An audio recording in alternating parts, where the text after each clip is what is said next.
What if I told you that becoming rich has very little to do with how smart you are and almost everything to do with how you behave with money? It sounds strange, right? But today we are going to explore powerful lessons from the book Psychology of Money by Morgan Housel. And you will discover why your habits, patience. There was a man named Ronald Reid. He worked as janitor, he wore simple clothes and drove an old car, but for decades he quietly saved and invested his money. When he passed away, people discovered something shocking. He had $8 million. Now compare that to another man, Richard Fuld. He had a Harvard degree and a huge salary, a mansion, luxury cars, yet he ended up bankrupt.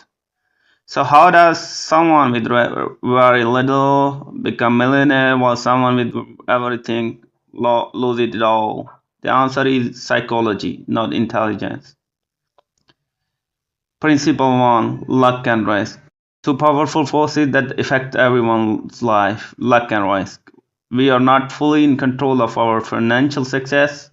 For example, Bill Gates is obviously brilliant, but he was so lucky. Back in 1968, his school happened to be one of the few schools in the world that had computer. That opportunity helped change his life. On the other side, there was Jesse Livermore, a legendary trader. He made a huge profits in 1929 market crash, but later he kept taking bigger and bigger risks and eventually lost everything. The lesson here is simple. You cannot eliminate luck or risk, but you can build a financial life that is strong enough to survive bad luck.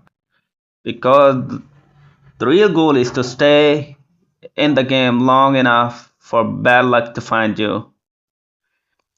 Principle second: getting rich versus staying rich. Most people ask one question: how do I get rich? But the more important question is: how do I stay rich? Getting rich often requires taking big risks and bold opportunities. But staying rich requires discipline, patience, careful decisions. These are two completely different skills. Example: Mike Tyson versus Warren Buffett.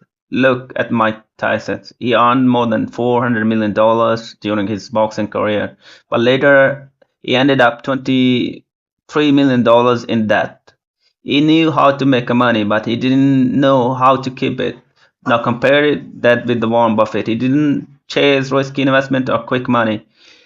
His strategy was simple: avoid big mistake and let money grow slowly. He often says the first rule of compounding is to never interrupt it. His success came from staying in the game for a very long time. Third principle: what wealth really is. Now let's talk about something important. People misunderstood that wealth actually is. Imagine someone driving a Ferrari. Many people think, wow, that person must be rich. The truth is simple. All you really know is that they just spent a lot of money. That's not wealth, that's spending. Real wealth is money you don't see. It's some money saved in investments, saving accounts, assets quietly growing in the background. That's exactly how Ronald Reid became a millionaire. His wealth wasn't visible, it was hidden in his investments. The illusion of looking rich. Today, many people make good money, but they spend in trying to look rich. In fact, about 70% of Americans live paycheck to paycheck, even people earning high salaries. Because when you spend everything you earn, you may look rich, but you're not actually building wealth. Fourth principle: dangerous chase of more. Another big financial trap is the endless desire for more. The hardest financial skill is not picking the best investment, it's learning when enough is enough. Take the example of Raj Ratanam. He was already worth more than $100 million, but he wanted even more. So he got involved in illegal insider trading. And in the end, he lost everything: his reputation, his money, and his freedom. He lost all. Many times people chase more money because they want respect from others. But there is a strange truth about this. When you see someone driving a luxury car, you don't admire the driver. You just imagine yourself driving the car. So chasing admiration for money often leads nowhere. Fifth principle: real purpose of money. So your money isn't for showing off. What is really for?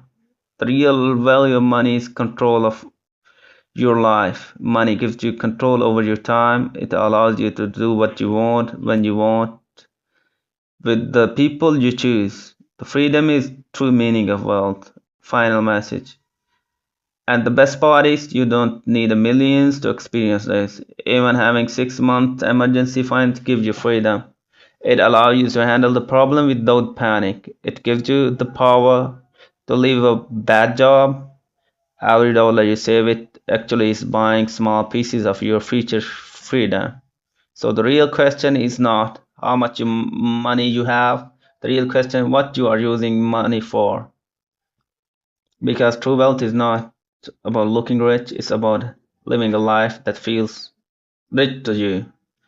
So it's more focused on the real life